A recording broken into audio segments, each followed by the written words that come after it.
SportsGrid college football today, playoff edition, people. We're actually one game already underway, which we're going to get to in just a few moments. I'm Donnie Rightside. He's Joe Lisi. And for the next 2 hours, we got you covered right up till kickoff between Miami taking on Texas A&M from Kyle Field. The field looks tremendous. There'll be over 100,000 people in the crowd today, Joe.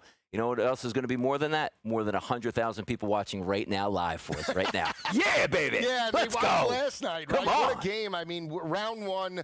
Last year it was all the favorites and blowout city. Not last night. We saw a dynamic effort in the first quarter by Oklahoma. They built a 17-0 first quarter lead. They never looked back. And then all of a sudden, with about 4 minutes left in the second quarter, John Mateer had a huge play to Xavier Robinson, incomplete. The following punt gets blocked. Alabama scores, and then all of a sudden, a pick six turns the momentum, and Alabama pulls away, wins it in dominating fashion. The over comes in.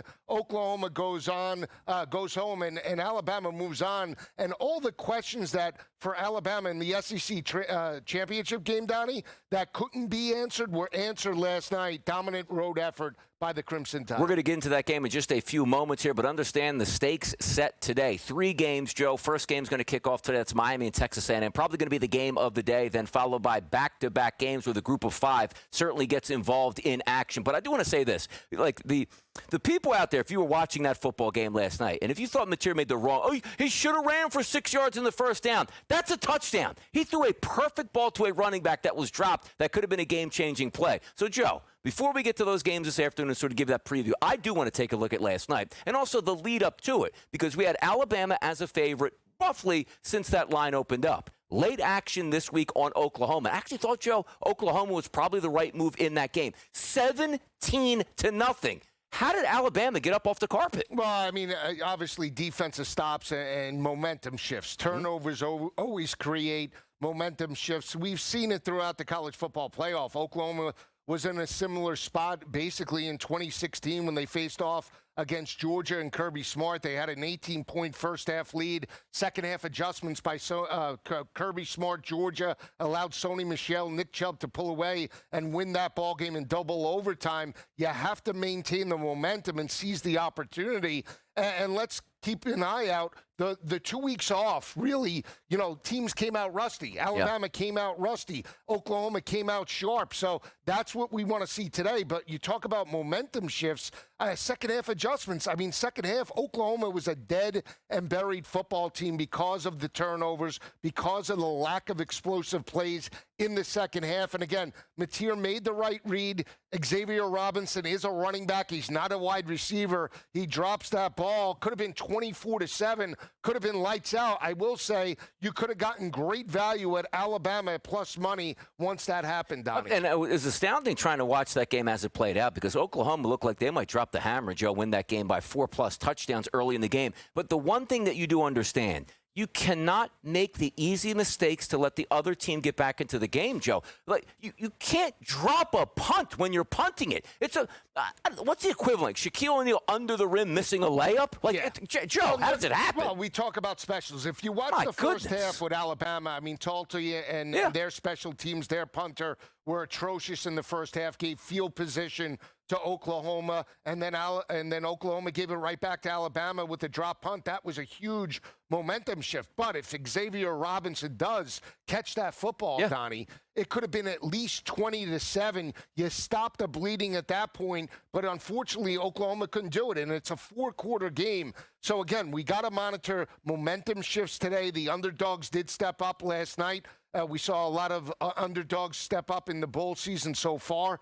So again, when you look at these matchups, Ole Miss, Tulane, James Madison, Oregon, turnovers, teams that seize the opportunity and score points early could put pressure on opposing teams. But again, credit Kalen DeBoer, credit Ty Simpson, and more importantly, credit that Alabama defense for coming up with major stops last night. Like a 3-score lead early in that game. The momentum is getting out of whack, and it also makes you one-dimensional, because the question marks that were coming up for Alabama was they can't run the football, Joe. If you'd have just gave me a box score at the end of this game and said Alabama ran for 28 yards in the game, they'd probably get smoked. But understand this, as I just pointed out. Drop a football, which leads right to a scoring drive. And how about before the half, Joe? You're trying to get extra points on the board for Oklahoma. You have a miscommunication miscommunication that leads to the easiest pick six you're ever going to find out. And all of a sudden, a 17-0 lead turns into 17-17, and that crowd went silent. Joe. Yeah, I mean, I think when you look at John Mateer, he has struggled with interceptions this year. Obviously, he had the thumb injury. He missed 3 weeks. He came back against Texas, didn't look sharp.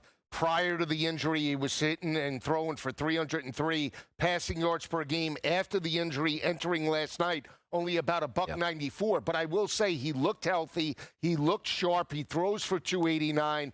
Plus, in that matchup, the passing game for Oklahoma was fantastic. This was not the same one-dimensional offense, methodical, that we saw in the second half of the season. They were actually challenging Alabama's secondary. We saw Burks. We saw Satenga step up. We saw multiple players catch the football out of the backfield. Xavier Robinson and Blaylock coming out of the backfield. That wasn't the problem. The problem was the turnover, and then once that happened, the Oklahoma defense could not get Ty Simpson off the field. And again, they were getting quarterback pressures early. They were dialing up blitz packages. That was non-existent in the second half of that matchup. And again, DeBoer outcoached Brett Venables in that situation. Yeah, Alabama making the key plays, some big-time catches down in the red zone, and also the 17-0 score, Joe, right off the bat. You saw Lottie Brooks there on a short fourth down, had a great play, made about 3 to 4 guys miss, and gets in the end zone to sort of get that momentum back on Alabama's side. But still, if you're looking at that game, it probably should have been an Oklahoma victory, but it wasn't. And Alabama's going to move forward here as they get to the Rose Bowl, which we'll take a look in a little bit, Joe. If we re-rack everything in the college football playoff and who's going to win it, Joe, Ohio State's still the favorite, plus 200, but now we see Alabama advance. They're now up to 20-1 at this point. I don't know how much farther they can go, even if they can beat Indiana, but I did think it might be a straight shot here, as now you take a look in the Rose Bowl, they're going to meet up with Indiana. But how are we looking at the field as it sits now, Joe, with a sort of a re-rack just after one game? Yeah, I mean, obviously I did like Oklahoma, but I still think Georgia is the most complete team in this playoff. They will face the winner of Ole Miss and Tulane. We'll see how that game plays out at 3:30. But again, for me, like Kirby Smart, I like the defense. I love what they have done in the second half of the season, shutting down Haynes King. In the second half, shutting down Trinidad Chambliss and Ole Miss. You saw the body of work. They held Texas and Arch Manning to 10 points. They dominated and won that matchup by 25 points. Now you give Kirby Smart an extra 2 or 3 weeks preparation for that potential matchup with Ole Miss next week. That's a huge advantage, in my opinion, to Georgia. I do think they advance, and I still believe they win the national championship. If we're looking at Alabama against a matchup with Indiana, Donnie, again, you can't just have a lull like Alabama had against Oklahoma. We'll give them the benefit of the doubt, say it was week 1 and 2 weeks of hiatus, ring rust in that situation. But this is a complete football team in Indiana. They're going to bring their blue-collar mentality. They love to run the football. And if Alabama cannot stop the run against the Hoosiers, they could get blown out in that matchup. So, again, that's why you're seeing basically still the 20-1 shot on the Alabama Crimson Tide. And also, Joe, you got that now team that's like, okay, nobody wanted us in. We got in. We were getting blown out. Now we stepped up. Us against the world mentality, which is always hilarious for Alabama. He usually plays the favorite side, but that certainly will be one to watch out. But also, Joe, something to watch out for. We were expecting maybe a blowout loss where Michigan would go, we don't even want Kalen DeBoer now. They get a victory. Kenny Dillingham is now off the board. So just a focus here, Joe, on the Michigan coaching search. Where does that go with 2 guys off the board that we actually had as favorites just a week ago? Yeah, it's interesting, right? Dillingham would have been a great hire. Young guy, understands how to coach up talent, and did it, with sub 5 stars in Arizona State, took him to a Big 12 championship. I never thought Kalen DeBoer was a good fit with Michigan. We'll see exactly now that he gets that win. We have to see how far Alabama moves. But, I mean, where do you go from here? There's a bunch of coordinators. You can go to potentially an NFL guy like John Gruden. Or I'll throw a name that's still out there. You got Brian Kelly's still out there. I'm just saying. It's not like cheap, Brian too. Kelly wasn't. For free. I'm just saying. Brian Kelly was successful at Notre Dame. He understands the Midwest, would certainly understand the Big Ten. Yeah, Jed Fish here and Kyle Whittingham live right now are the 2 favorites here. I mean, Whittingham said he's a free agent. That's interesting. Yeah. I'll tell you what else is interesting. This show, me and Joe, doing Miami and A&M next.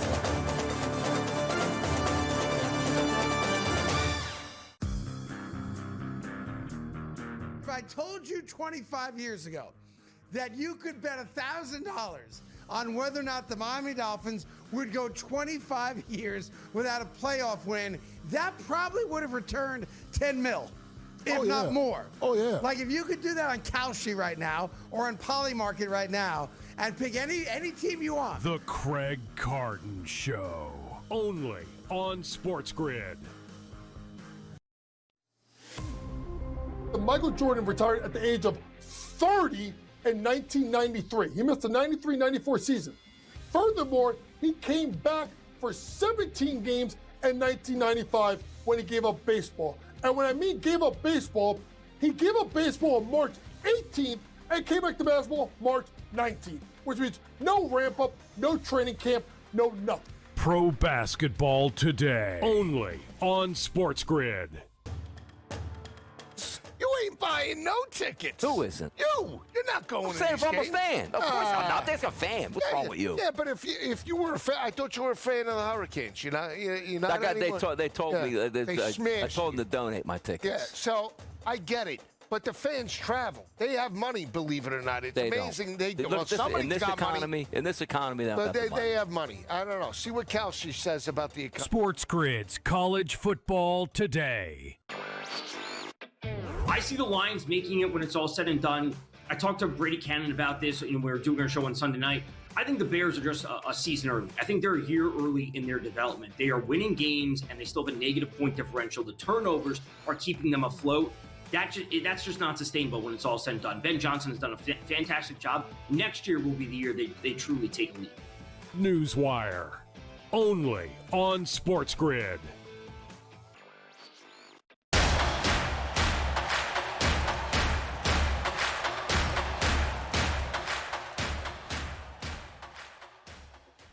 A playoff edition yesterday. Joe and I just talked about it. The Alabama Crimson Tide are advancing to take on the Indiana Hoosiers in the next round of the college football playoff, which will be at a neutral site. That game will be at the Rose Bowl. We got a game kicking off here at noon today. That's the Miami Hurricanes and the Texas A&M Aggies, Joe. If we're lining this game up, the favorite, Texas A&M. It's always been that way. It's still sitting at -3.5 at most outlets across the board. If you look at the total, though, Joe, the 51.5 at the opening numbers, that's down to around 48.5. Windy conditions, not necessarily, but the wind is blowing. You're not going to have any precipitation in the air. Nice sunny day down there in College Station. So let's start there, Joe. The favorites, the movement on the total, what are the options here? Well, I mean, it's an interesting matchup, right? Because, again, when you just look at Miami as a whole, right, can they go into a SEC environment, catching 3.5 points and not just cover, but win the game outright? Right? They went into SMU as a 6.5-point road favorite, came out with a 26-20 loss. In that ball game, right? You can't come out flat against Texas A&M. Now, last three regular season games for A&M, sort of lackluster, right? They struggled against South Carolina, 18.5-point home favorite. They were trailing 30-3 in the first half of that matchup. Win it in dynamic fashion, 31-30. They beat up on Samford, 48-zip, and then they lose their last regular season game on the road in Austin as a 2.5-point road favorite and get demolished in the second half by Arch Manning. But they are undefeated at home this year, Donnie. Against FBS opponents, they have stepped up. They're 7-0 at home. They've won the FBS games by an average margin of victory of 14.4 points per game. Every time this team runs for over 200 yards, they are dominant. They're 7-0 and have won those games by an average margin of victory against FBS opponents by 17.7 points per game. Miami has one of the best rush defenses in the college football playoff, holding opposing offenses to 86 rushing yards per game, 2.9 yards per carry. Carson Beck is the X factor. He's played in the SEC. He understands 110,000 fans playing at Georgia and in the SEC championship. Have the rest of the Miami players bought in? This is the best in A&M third down defense in college football. 22% they've held opposing offenses. They give you that effort today. I think A&M wins. Turnovers will matter. You look at Miami, they're +10 in turnover margin. A&M -7 That's a huge cause of concern, but I'll still go to A&M's rushing attack. They're averaging $197 on the ground. I think A&M wears them down. Could be a close game early, but give me the Aggies. How they came into this game, Joe, Miami's resume 10-2 on the season, and certainly a lot of people thought they might not be deserving of getting in, and maybe it was going to be the Notre Dame Fighting Irish playing in this game today, but it's not. Miami 4-0 against ranked opponents, Joe. If we flip it over to Texas A&M, they were 11-0. Their last game, they lost against Texas. Texas, pretty good squad. The SEC certainly a tough conference and well-deserving of a playoff bid and certainly being at home for this game today. But understanding this, Joe, coming in with a chip on the shoulder is Miami. But also, I always like this feedback, too. It's like, okay, Notre Dame's going to watch this game. Like, I told you Miami shouldn't be in. Miami beat Notre Dame.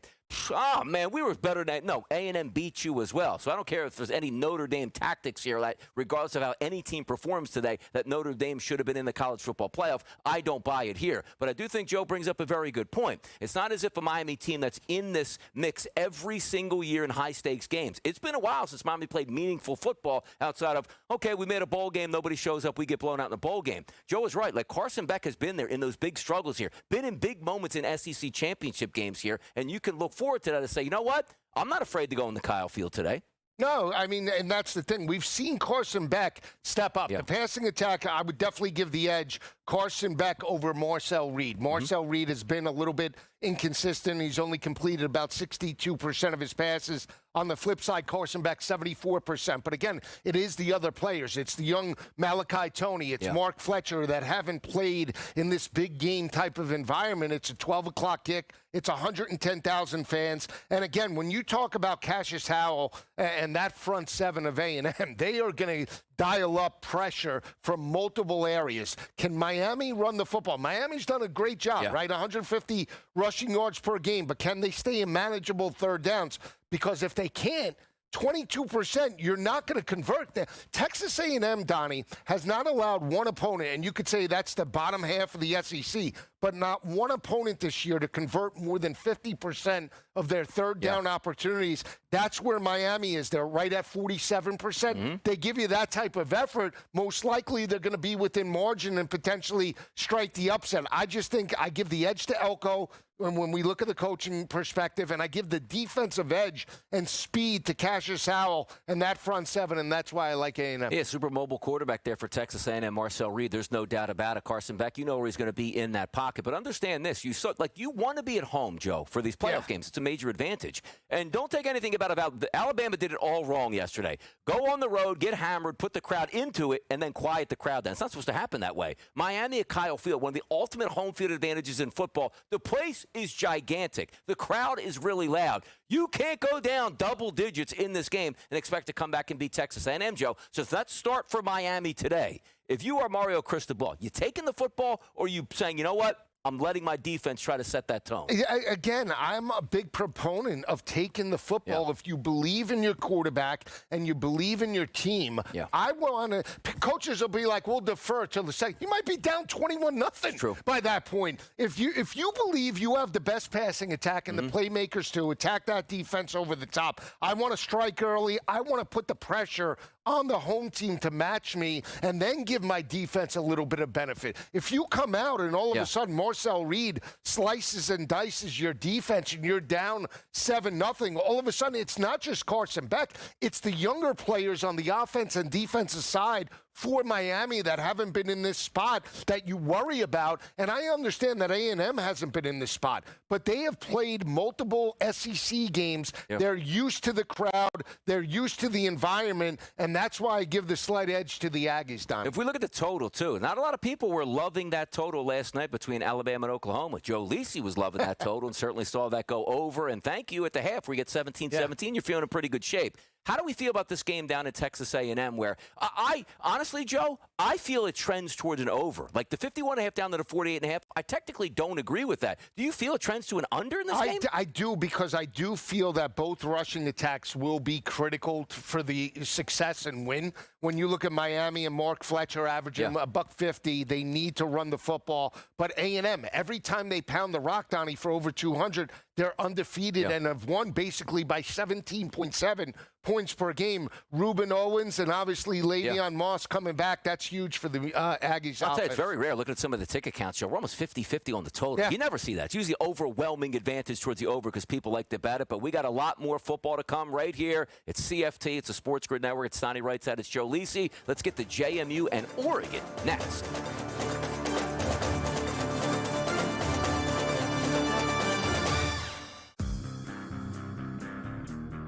If I told you 25 years ago that you could bet $1,000 on whether or not the Miami Dolphins would go 25 years without a playoff win, that probably would have returned 10 mil, if not more. Oh, yeah. Like if you could do that on Kalshi right now or on Polymarket right now and pick any team you want. The Craig Carton Show.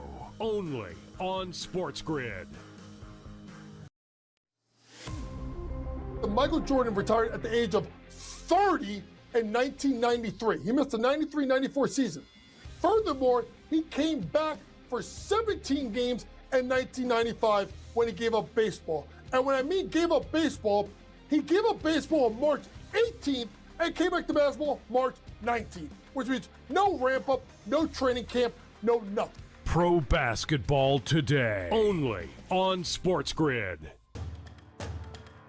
You ain't buying no tickets. Who isn't? You're not going I'm to saying these if I'm a games. fan. Of course I'm not. There's a fan. What's wrong with you? Yeah, but if you were a fan, I thought you were a fan of the Hurricanes. You're not anymore. They told me. I smashed told them you. to donate my tickets. Yeah, so I get it. But the fans travel. They have money, believe it or not. It's amazing. Look, somebody's in this got economy, money. In this economy, But they have money. I don't know. See what Kalshi says about the economy. SportsGrid's College Football Today. I see the Lions making it when it's all said and done. I talked to Brady Cannon about this. We were doing our show on Sunday night. I think the Bears are just a season early. I think they're a year early in their development. They are winning games, and they still have a negative point differential. The turnovers are keeping them afloat. That's just not sustainable when it's all said and done. Ben Johnson has done a fantastic job. Next year will be the year they truly take a lead. Newswire. Only on SportsGrid.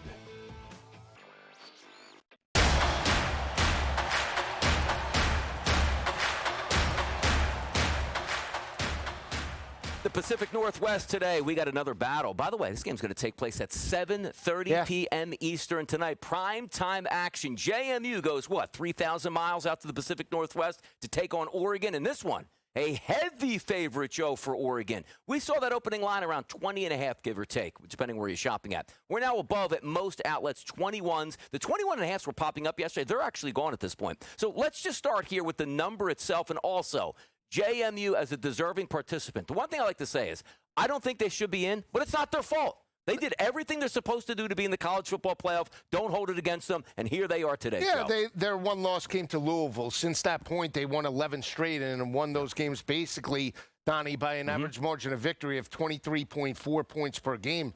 Statistically, they have, in the first round, the best rush defense out of any team entering these first-round games, holding opposing offenses to 76 rushing yards per game and only 2.4 yards per carry.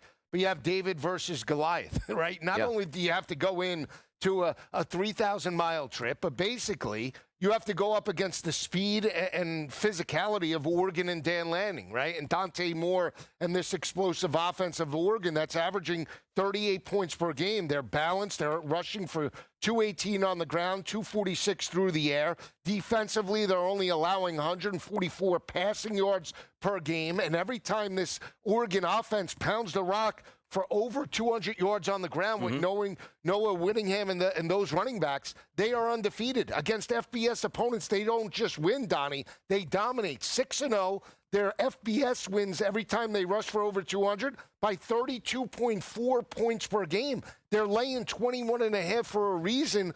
But again, JMU has an opportunity if they play their type of game, win the turnover battle, slow the tempo. It could be a similar type of game, what we saw basically Wisconsin and Oregon. That game, I believe, was 21-7, and that was a game where Oregon at home basically laid 3 touchdowns. You might see a similar type of effort today out of the Dukes. Now, tell me about this total, Joe, because you look at some outlets out there, the FanDuel's, the DraftKings, they were hovering around 50 points here at the opening. We're now longer near. We're down basically a touchdown. 45.5 across the board. Still have a 46 at Bet365 here in New Jersey. How do we feel about the total? Because I heard what you just said, and it makes sense. JMU's goal is not, you know what, let's get as many plays as we can on an offense. Let's go toe-to-toe with Oregon. But sometimes those best-laid plans go out the window as a 3-touchdown dog where, oh, no, we're down 14-0 in the first quarter. You can't slow it down anymore, Joe. You can. I mean, at 45.5, Donnie, I would be inclined to take the over just because of the speed of Oregon, right? It's one thing that we know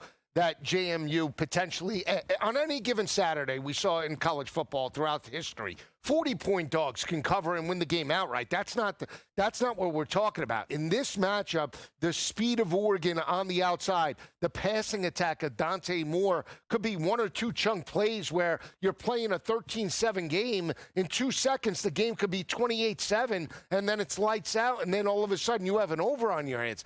It would have to be a perfect run, I believe, to get an under 45.5 in this matchup, and I just can't buy it in a playoff type of format. Let me ask you an extracurricular in this game, Joe. Would you feel more confident with JMU getting 21 points if Chesney was not leaving? Like he's got 1 foot out the door. Does that have any bearing in how you look at this? Because understand this. We understand he's going to be putting in the work, but we're human beings. Yeah.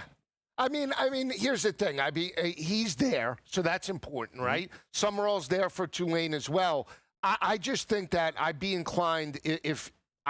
inclined to take the 21.5, hoping that JMU can run the football. Maybe that defense gets 1 or 2 turnovers, and all of a sudden you cover a backdoor type of number. You could be down by 28. You could be down by 30 in the fourth quarter. You get 2 garbage touchdowns, and all of a sudden easier said than done, but you could still cover the backdoor. So I like the 21.5 in that aspect, but I just think Oregon's a more complete team. I think they blow them out today. Hour number 2, Joe. We're going to go over some prop bets in this game, but let me ask you this question. I love hypotheticals. More likely to happen in this game, under 10 points on the finish or a smoke show of 30-plus points by the victory margin?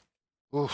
That means close? Like fourth quarter, you're going to watch it, or there's no reason to watch the fourth quarter? It could be. You know, it could be 38-10. I just don't. We've seen methodical offenses like Minnesota, keep it close and it looks good. But Minnesota has better personnel than James Madison, and they still almost lost by 21 points. So I think it's going to be a bloodbath in Oregon today. And I think Lanning, knowing that he's got that second matchup, looks to build a huge first-half lead. Which is a key point. We're going to get some of our best bets in hour number 2 as well. But I look at this game and I say to myself, like, you just want to ice them out quick because there's no style points needed. Like, if they win by 2 points, they'll be fine. Like, hey, well, it wasn't our best, but we're moving forward. You don't have to run it up. And also, if you are up in the fourth quarter by, let's just say, Joe, 28 points, those starters come out. JMU's still going to be playing hard all the way through at this point right now. So a lot of really good stuff to take a look at. In the next game we're going to talk about after the break, Joe, we're going to get down a little Tulane Ole Miss because Ole Miss is in a college football playoff game. Their head coach isn't even there at this point. Well, technically, they do have a head coach. One head coach already left for LSU. Much more on the way right here on the Sports Grid Network. Joe Lisi, Donnie Rightside. Fun times in the college football playoff.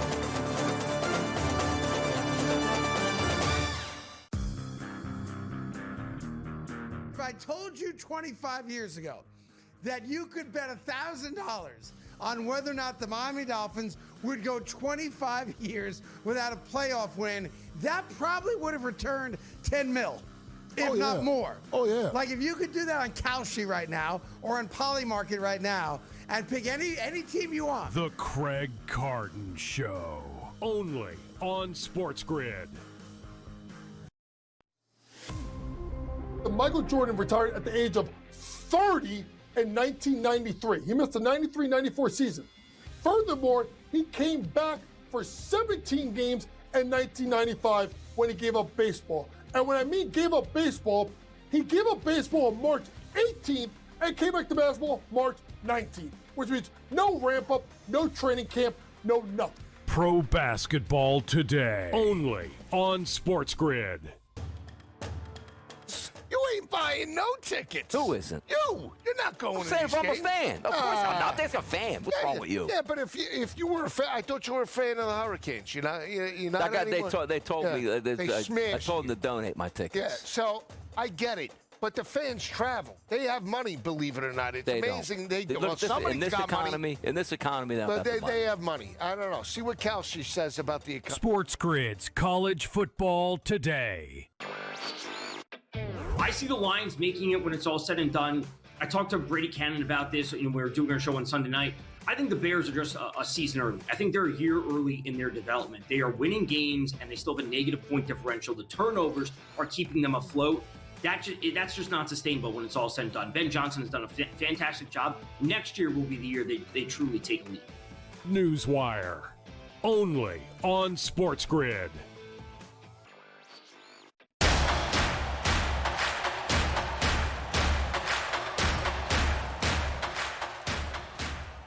We had a college football game last night in the playoffs, Joe.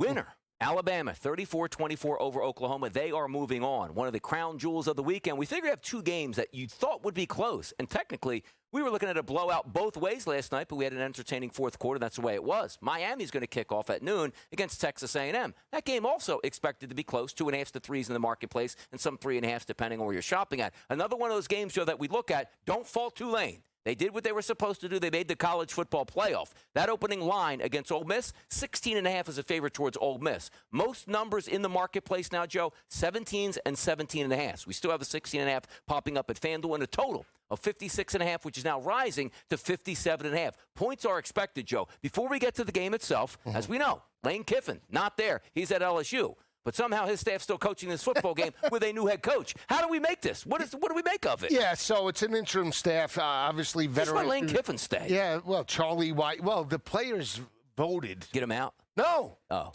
I think it was a vote of 9-3 that they wanted him to coach. Now, why only 12 people, Joe? I don't know. Maybe it was captains. I'm just telling you. But the AD came out and said, no way.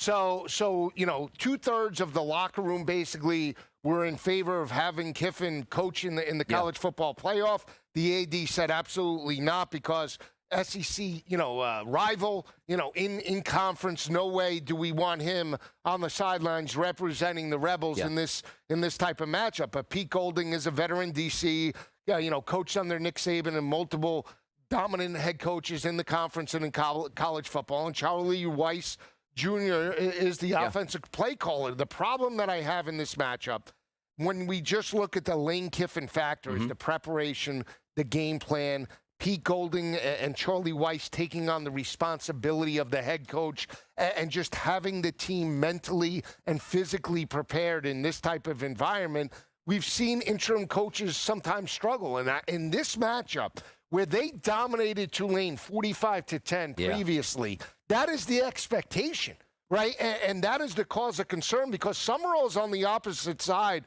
for Tulane, and they're a veteran team. They haven't beaten Ole Miss since 1988. They've lost 14 straight matchups, Donnie. The last 3 to the Rebels by an average margin of defeat of 30.6 points per game. I like Tulane in a bounce-back spot. Again, I don't know if they win it, Don, but catching basically 2 touchdowns, now 16.5s in the market. Yeah. You had 17.5s. I think they make it a close matchup. I think they shorten the game, and potentially I think Lane Kiffin will be the X factor about potentially why Ole Miss doesn't cover. Yeah, and again, looking at it, it's not supposed to be this way. Like, you make the college football playoff. Like, it's supposed to be fantastic. We're all in. Like, coaching staffs are all over the place where you're worried about it. It's kind of amazing. Same thing with Tulane as well. Like, the preparation where I got 1 foot out the door, I got 1 foot in. Hey, if we win, it's great. But then if I win, another week, I got to wait before I get my staff together. But think about this for a second. Lane Kiffin is going to LSU to potentially win a national championship. Yes. Oh, hey, Lane. You could have did it this year, pal. You're right. Your team, your team had one of the best season in Ole Miss history, right, over the last 50 years, and you're jumping ship for $91 million. And granted, money talks, we all know that. And his quarterback, Trinidad Chambliss, said at the end of the year, he's gone too. And half the team wants him and the other half doesn't want him. He's doing AT&T commercials yesterday about the transfer portal. I don't know what to believe. Look, the numbers suggest Ole Miss should roll. The problem that I have is it's the rematch. Tulane is a blue-collar team. Again, it wasn't their best effort in Oxford back on September 20th where they got routed 45-10 in this matchup with all the marbles in the middle of the table, I think they throw a haymaker and potentially cover the 16.5, 17 in this matchup. Now, when we talk about the game that's going to be a little bit later on this evening, Joe, right? JMU, Oregon, 20.5, 21 points there. We can probably agree that the difference between athletes on JMU to Oregon is much wider than what you're going to find out with Tulane and Ole Miss. But answer me this question. We didn't see JMU and Oregon already play this year. So you say, okay, might throw some wrinkles. You look at Tulane and Ole Miss, they already played. Who does that actually benefit? Does that, because psychologically, Joe, if you look at Ole Miss, we already crushed this team. Why are we wasting our time? Does it not help Tulane? Yeah, it does help Tulane. That's why I talk about preparation, right? The preparation isn't going to be as detailed in that Week 3 game when Lane Kiffin was looking to potentially win an SEC championship with Pete Golding and Charlie Weiss. Yes, defensive coordinator, offensive coordinator, but that doesn't matter. Now, Ole Miss, Donnie, is dominant at home. They're 8-0. They've won the FBS games by an average margin of victory of 18.7 points per game. But guess what? Tulane wants to run the football. They're averaging $170 on the ground with Jake Retzloff and those running backs, right? Retzloff also a very mobile quarterback. He's battle-tested, played at BYU. But Ole Miss enters this game with the worst rush defense in the first round of the college football playoff. Out of all the teams right now in the college football playoff, Ole Miss has the worst rush defense. They're giving up 150 rushing yards per game, well over 4 yards per carry. They could potentially be exploited in this matchup and maybe beyond by teams like Georgia and others that want to run the football. So, again, big picture, I don't like Ole Miss, even if they survive today. But again, I think they struggle against Tulane. I think it's an under because I think the Green Wave want to run it. And also understand this, too, because you're looking at it from a perspective where it's just going to be okay, like Lane Kiffin isn't there. Like, that is it's almost like, Joe, equated to the NFL. Ben Johnson leaves Detroit. They're not struggling per se from an offense perspective, but we've watched games that you're like, ooh, I don't know about that play call for Dan Campbell, where you know you'd get that dialed-up play call and everything would be perfect on a week-to-week basis with Ben Johnson. And look what he's doing for the Bears. The reason I bring that up is Lane Kiffin's the offensive guru here, Joe. He's not there. Like, I don't care if his assistants are there or not. When you're on the sideline and it's 3rd and 4, what are you dialing up at that point? Is Lane Kiffin calling it? No, he's not today. And I think that will be a big difference. And also, Joe, from an SEC perspective, we always give them the benefit of the doubt coming up. But I look at their schedule. That's not really an SEC schedule, even though it is. Yes, you fought and you played tough with Georgia, 43-35. You lost that game. You did beat Oklahoma, who's a solid team. But outside of that, Joe, there's not a lot of great victories that you can say, like, yeah, we went through a gauntlet to actually get here. Talk to me about Ole Miss, no head coach, not the strongest SEC schedule. Yes, they should win, but why can't Tulane compete in this game? Yeah, I agree. Again, and we've seen Tulane go up in competition over the past few years. They went last year. They went toe-to-toe when Darian Mensah was the quarterback with Kansas State and some of the others. You know, FBS opponents, not just Group of 5. They are a blue-collar, lunch-pail type of team, and they bring physicality on the defensive side of the ball. They play very disciplined defense. And, again, they are a blue-collar group, and they have a mobile guy, Jake Retzloff, that, again, had BYU undefeated last year at 7-0 before that team fell off a cliff a little bit and beat Colorado in the bowl game. He's a veteran. He hasn't played in this type of environment, granted. But, again, it is a rematch. And when you look at that game where Ole Miss dominated, Ole Miss the week prior got abused by Arkansas, right? They were laying 9.5 against Talon Green at home. They won that matchup 41-35. It was a very close game. Ole Miss should have lost that matchup by Arkansas. They pulled it out. And then all of a sudden they were motivated to face off against the Green Wave. Now you fast forward basically 3 months. Now without Lane Kiffin, John Summerall, he took the job in Florida. But again, I think the Green Wave are going to want to erase what happened on September 20th. I think it's, again, a slower tempo type of game. And I think they cover. Again, 16.5 is coming in the market. I still believe that one of these dogs, right, we saw Alabama cover, but one of these crazy dogs potentially might be within striking distance. I think it's in Tulane. I even sprinkle a little on the money line. Now, will you sprinkle a little bit on the money line for either one of these teams next week against those Georgia Bulldogs? No, it's an end game, like enjoy your win today, team? Yeah, I mean, if Tulane, if Tulane plays against Georgia, I think it'll be a bloodbath. And, again, I think Ole Miss, again, you saw the second half. Ole Miss had a 21-16 lead over Georgia in the first half in Athens. Second half, it was all Bulldogs. They rushed for well over 5 yards per carry. When Trinidad Chambliss had to make plays in the fourth quarter, he couldn't. And Georgia wound up covering that 7.5-point number. It was blue-collar and ugly, but they still got the 8-point win. Yeah, we'll see where we settle on the side on this one, Joe, because the 16.5s are out there, also 17.5s as we get closer to game time. That's going to be a kickoff at 3:30 p.m. Eastern today. 3 college football games today. And you know what, Joe?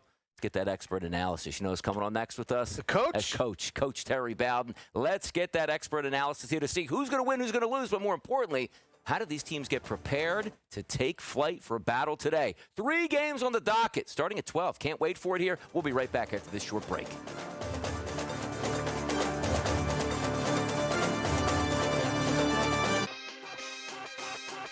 I'm just saying, if I were a good NFL head coach, if I were a hot offensive coordinator, and that coaching cycle's going to come around, and they're like, hey, do you want the Giants job? Or do you want the Michigan job? I think the Michigan job is much better. Game time decisions. Only on SportsGrid. They're doing a new show about a Japanese interpreter. Oh, they are? Yeah. Oh. Yeah, they're doing like I don't know if it's a documentary or like actors are in it. It's got to. I think it's a drama. It's a real show. It's like a scripted show. Yeah. About a Japanese interpreter. Yes. I wonder who's getting paid for that. The Craig Carton Show. Only on SportsGrid. You ain't buying no tickets. Who isn't? You're not going I'm to saying these if I'm a games. fan. Of course I'm not. There's a fan. What's wrong with you? Yeah, but if you were a fan, I thought you were a fan of the Hurricanes. You're not They anymore. told me. They I smashed told them you. to donate my tickets. Yeah, so I get it. But the fans travel. They have money, believe it or not. It's They amazing. don't. Well, Look, somebody's in this got economy, money. they don't But have the money. they have money. I don't know. See what Kelsey says about the economy. SportsGrid's College Football Today. Look, the trend continues to go to Blake Corum. He's still available. I can't believe he's still available. So if you have Kyron Williams, you got to have Blake Corum on your roster. And if you don't have Kyron Williams, I think you still want Blake Corum on your roster. You got to have these insurance policies on your roster at the very least. Even in a shallow league, if Blake Corum's floating out there, don't let him float out there. The last thing you want to have happen is for him to end up on some other team and then taking you the next couple weeks to win a championship. Fantasy Sports Today. Only on SportsGrid.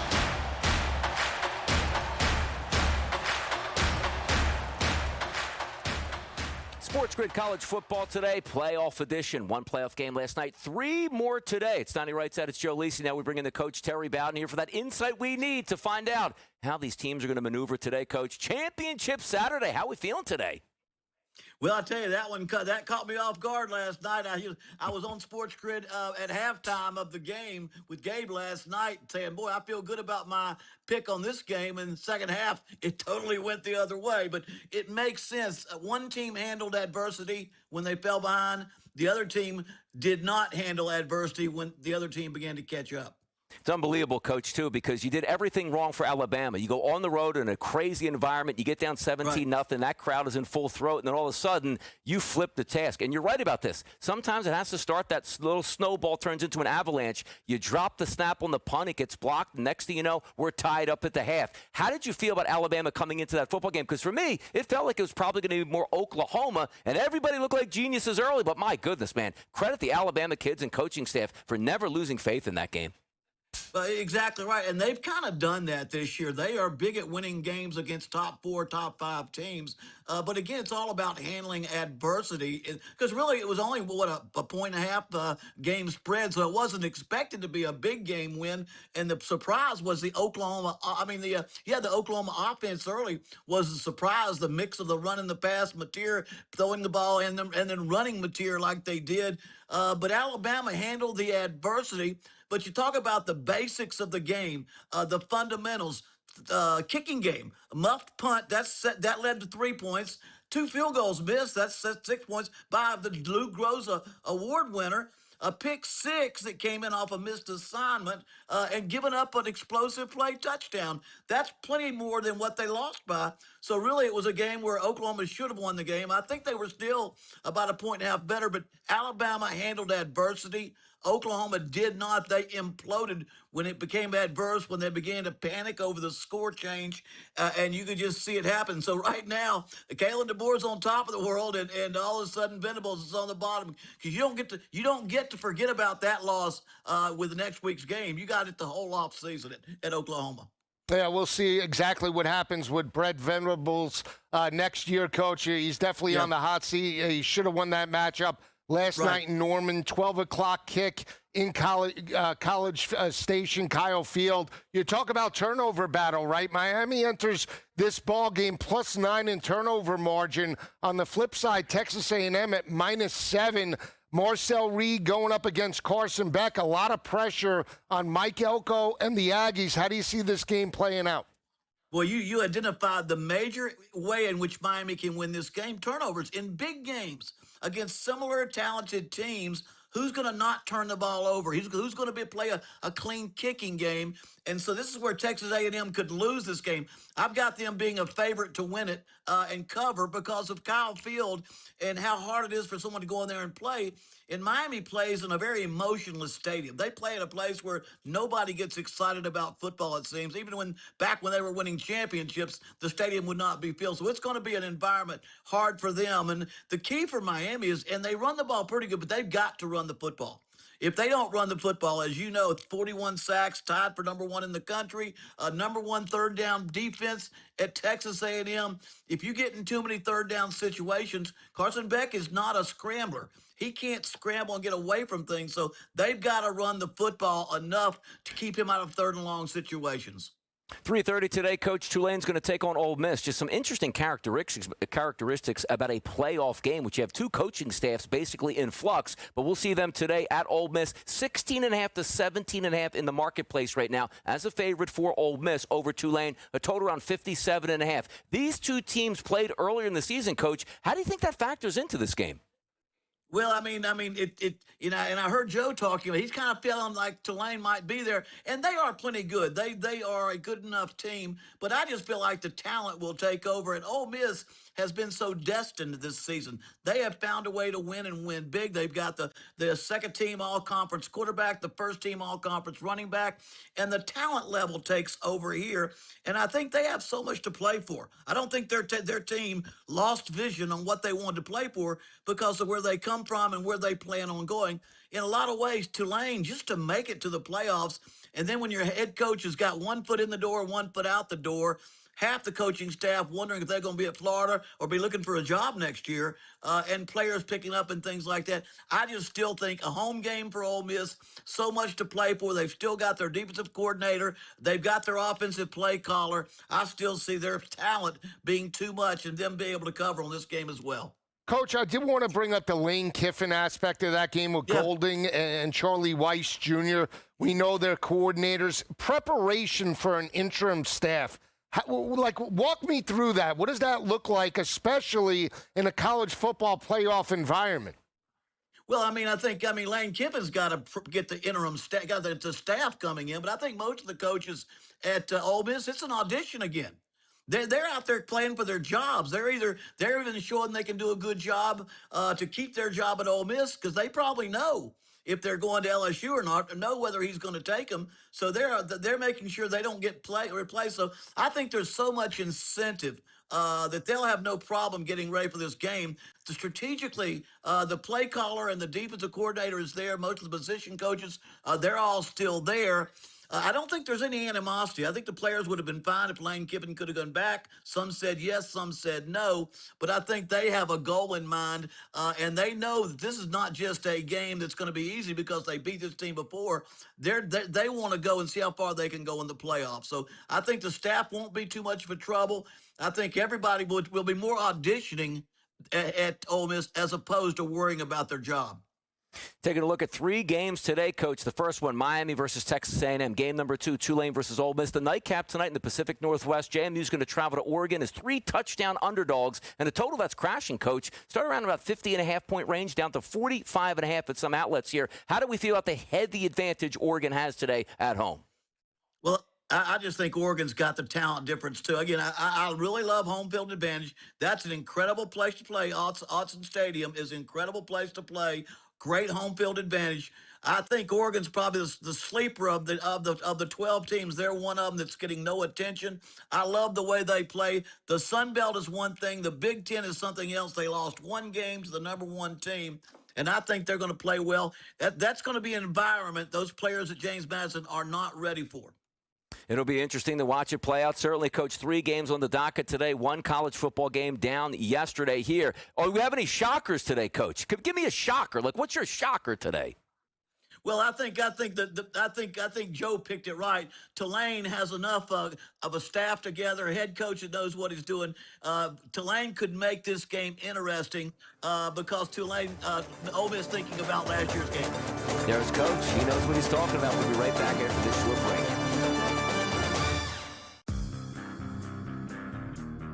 If I told you 25 years ago that you could bet $1,000 on whether or not the Miami Dolphins would go 25 years without a playoff win, that probably would have returned 10 mil, if not more. Oh, yeah. Like if you could do that on Kalshi right now or on Polymarket right now and pick any team you want. The Craig Carton Show. Only on SportsGrid. Michael Jordan retired at the age of 30 in 1993. He missed the 93-94 season. Furthermore, he came back for 17 games in 1995 when he gave up baseball. And when I mean gave up baseball, he gave up baseball on March 18th and came back to basketball March 19th, which means no ramp up, no training camp, no nothing. Pro basketball today. Only on SportsGrid. You ain't buying no tickets. Who isn't? You're not going I'm to saying these if I'm games. a fan. Of course I'm not. There's a fan. What's wrong with you? Yeah, but if you were a fan, I thought you were a fan of the Hurricanes. You're not anymore. They told me. They smashed I told them you. to donate my tickets. Yeah, so I get it. But the fans travel. They have money, believe it or not. It's amazing. They do. Well, somebody's got money. In this economy, But they have money. I don't know. See what Kalshi says about the economy. SportsGrid's College Football Today. I see the Lions making it when it's all said and done. I talked to Brady Cannon about this. We were doing our show on Sunday night. I think the Bears are just a season early. I think they're a year early in their development. They are winning games, and they still have a negative point differential. The turnovers are keeping them afloat. That's just not sustainable when it's all said and done. Ben Johnson has done a fantastic job. Next year will be the year they truly take a lead. Newswire. Only on SportsGrid.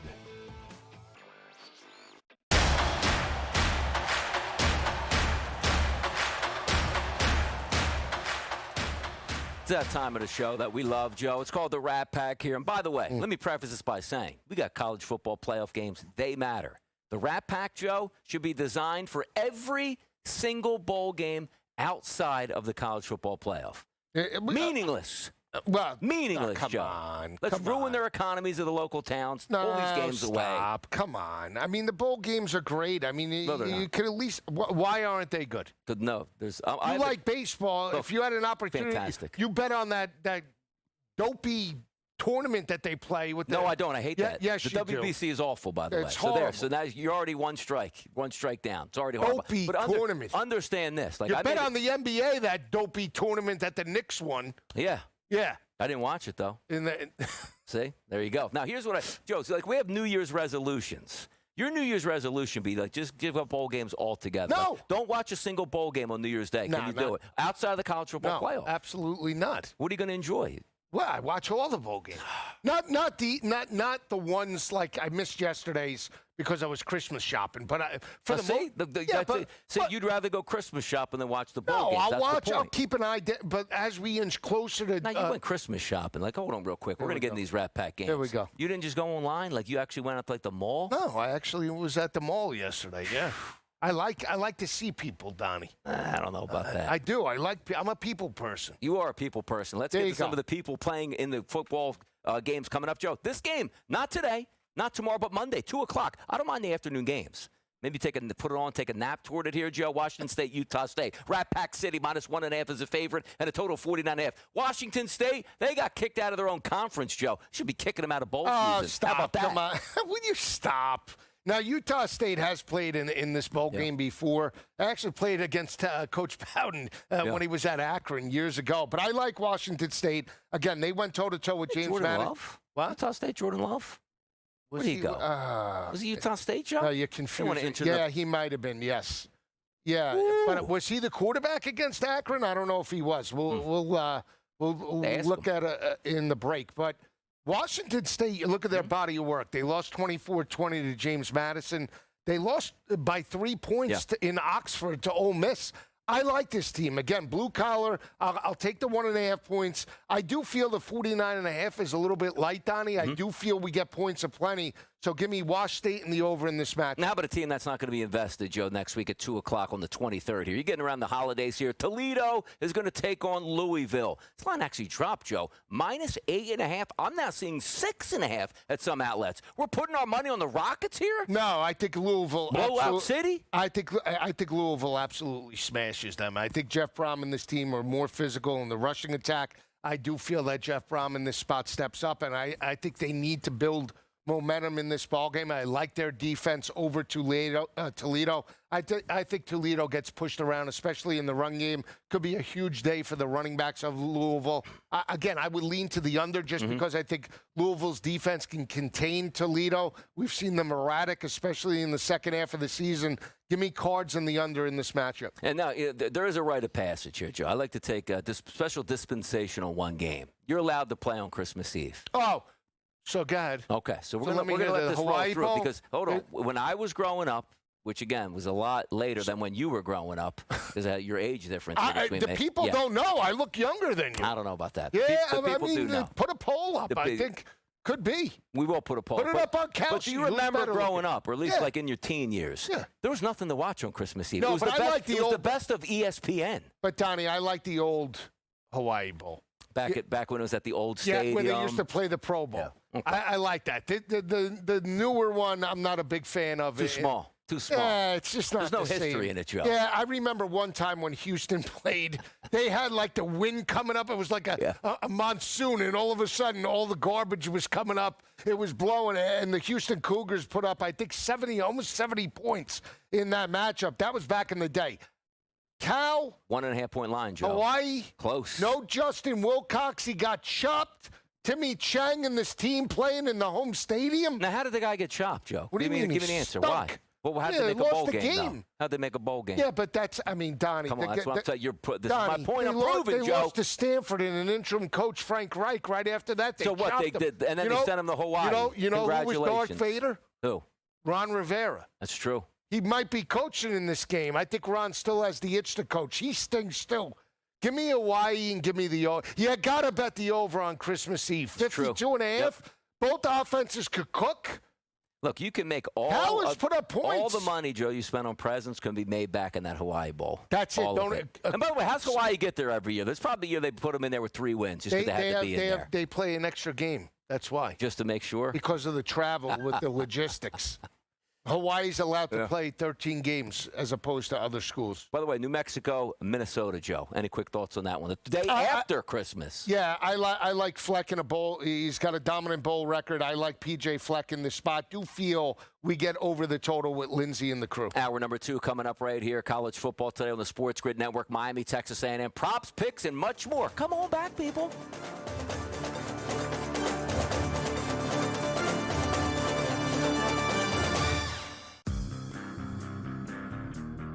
If I told you 25 years ago that you could bet $1,000 on whether or not the Miami Dolphins would go 25 years without a playoff win, that probably would have returned 10 mil, if not more. Oh, yeah. Like if you could do that on Kalshi right now or on Polymarket right now and pick any team you want. The Craig Carton Show, only on SportsGrid.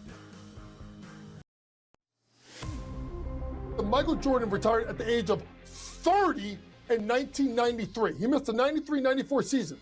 Furthermore, he came back for 17 games in 1995 when he gave up baseball. And when I mean gave up baseball, he gave up baseball on March 18th and came back to basketball March 19th, which means no ramp up, no training camp, no nothing. Pro Basketball Today, only on SportsGrid. You ain't buying no tickets. Who isn't? You're not going to Say these if I'm a games. fan. Of course I'm not. There's a fan. What's wrong with you? Yeah, but if you were a fan, I thought you were a fan of the Hurricanes. You're not anymore. They told me. They I smashed told them you. to donate my tickets. Yeah, so I get it. But the fans travel. They have money, believe it or not. It's They amazing. don't. Well, somebody's in this got economy, money. in this economy, But they have money. I don't know. See what Kelsey says about the economy. SportsGrid's College Football Today. I see the Lions making it when it's all said and done. I talked to Brady Cannon about this. We were doing our show on Sunday night. I think the Bears are just a season early. I think they're a year early in their development. They are winning games, and they still have a negative point differential. The turnovers are keeping them afloat. That's just not sustainable when it's all said and done. Ben Johnson has done a fantastic job. Next year will be the year they truly take a lead. Newswire. Only on SportsGrid.